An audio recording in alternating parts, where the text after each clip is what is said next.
Welcome back to the podcast. I'm Gwen Aussem. Thank you so much for listening. If you're new here, welcome. The whole purpose of this podcast, the intention is to create episodes and interviews that remind us and encourage us to create an awesome life, create a life that you actually enjoy living every day. That's the vibes over here. So I'm very excited to talk about today's topic, which is creating a new focus. As you know, and if you're watching this on YouTube, I have a little friend, my tiny baby, who is creating his own awesome life because he is just sleeping away on me, loves to be held. I'm like, well, I think I can record a podcast with a tiny baby attached to me, a little tree frog. So we're going to see how this goes. See if he likes to hang out while mom is talking. So the year 2023, the Michael Jordan year, it's about half over right now. So I find that it's actually a really great time to do a check-in and just reevaluate some of the priorities. What even are the priorities? Because I have definitely, through being pregnant and even in the last couple months, let's face it, pretty much my entire pregnancy, it was mostly focused on survival, not really thriving. So now that the sweet darling baby is out, I really would love to thrive again. I would love to live my best life. So this podcast is really dedicated to discussing how to create the focus to have you live your best possible life.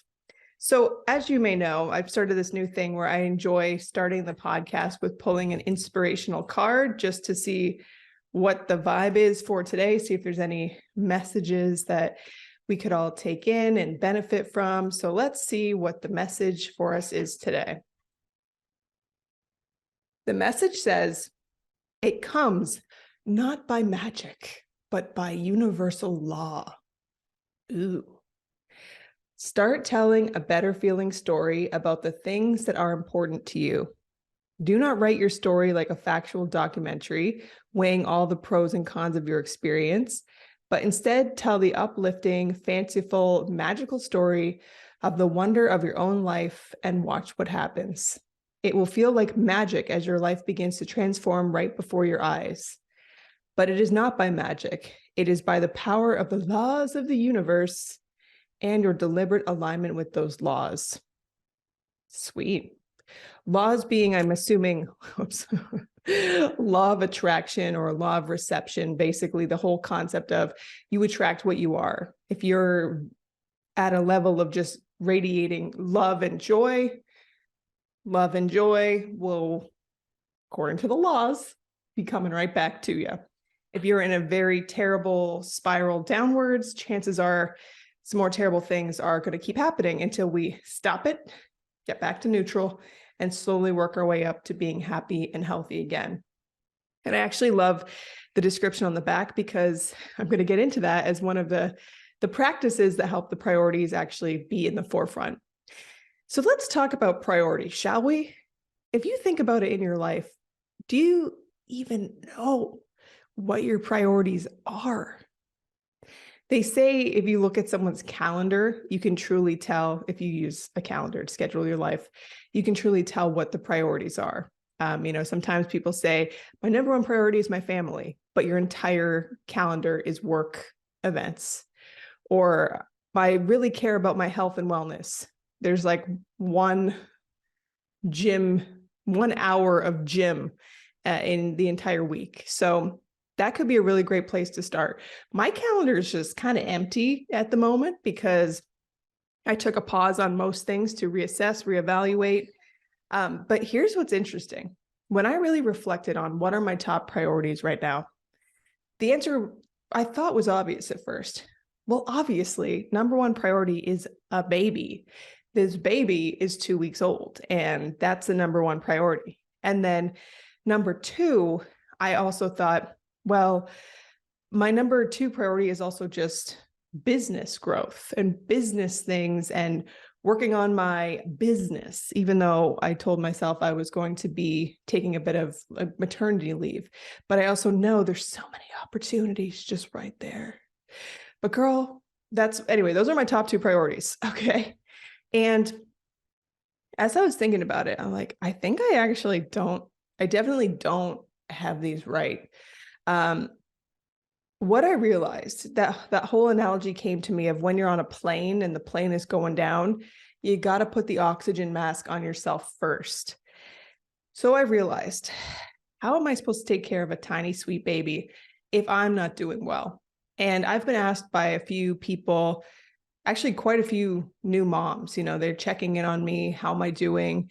And I am surrounded by very transparent people. And I've been told by some people how they have dealt with postpartum depression and just not feeling at all like themselves. And I know that could probably hit me at any time, but I realized that I would really like it not to hit me. So I've realized my number one priority is now going to be just my personal well-being. It's going to have to be efficient, fast, just finding ways to rest when I can. But well-being is including eating well, nutrition, taking care of myself. Something I always like to do is like put a little lipstick on.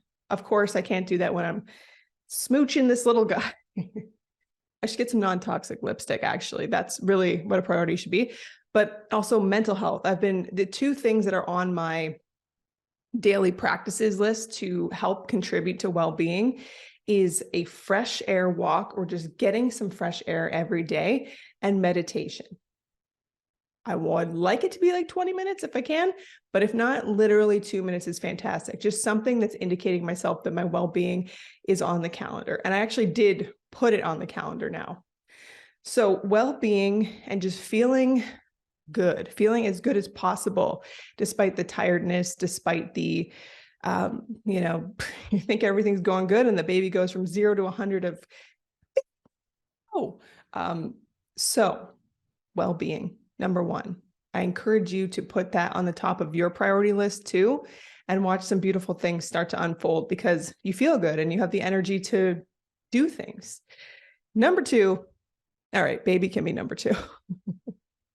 1B, okay? It's such a sweet little tiny, adorable baby. We got to make sure he's alive and well and doing good. And then number three, instead of calling it business growth, I'm just calling it livelihood, because in my life right now, there's so many transitions. My husband, Josh, he's going through a career transition right now. My business transition it's evolving. It's going to be better and more exciting and more go with the flow. And it's going to be fantastic once it all comes into my mind, how it's going to be. But just the livelihood of like, what kind of lifestyle do we want to have right now? And right now it's pretty quiet and just kind of like, enjoying time at home. So livelihood includes money, supporting the husband, keeping the house in good order, that whole thing. So my top three right now: well-being, baby, livelihood. What are yours? I would love to hear what you're thinking. Let me know what on Instagram or in the comments below if you're on YouTube, or find me on the internet and let me know what your priorities are, because it's really important to have them. Otherwise they will just default to who's ever making the most noise and asking you the most questions and demanding the most of your time. And once you have your priorities, the next step is truly to figure out what are the practices that will support your priorities. So I'm using this great app. I think it's called Daily Habit. I bought the paid version for lifetime access for like $8. And all you do is you put in your habits that you want to have, and then you can swipe to check them off every day. And I realized I really wanted to start small and have a lot of grace and ease with myself as I go through this new mom phase of life. So there's not many habits on there, although I would love to have stretch and yoga and 10,000 steps and all this, type A, ambitious lady stuff, but I'm keeping it small and simple. So meditation, going for a walk, having a supplement, whether an iron supplement or a protein smoothie, something that's like, I'm giving you your body nutrition. And then what else do I have on there? Oh, going back to the card I pulled at the beginning where it said, tell a better feeling story. This is kind of it start telling a better feeling story about the things that are important to you. Do not write your story like a factual documentary, weighing all the pros and cons of your experience, but instead tell the uplifting, fanciful, magical story of the wonder of your own life and watch what happens. So if ever there's a topic that's bothering me, whether it is body image, money, baby, family, career, friendships, anything that's kind of feels like a little bit a sticky situation, I use that as my catalyst to write a better feeling story. So it's kind of fun. I just write it on a notes app on my phone, or you could write it in a journal or anywhere you like, and just tell the story of how you want it to be and allow yourself to really dream. That's been a fun practice that's really taken some of the pressure and the weight off. It could absolutely come true the more you believe in it, but it's also just a great relief of like, hey, you're writing the story here. How about you write the story that you actually want versus the default story that you don't want?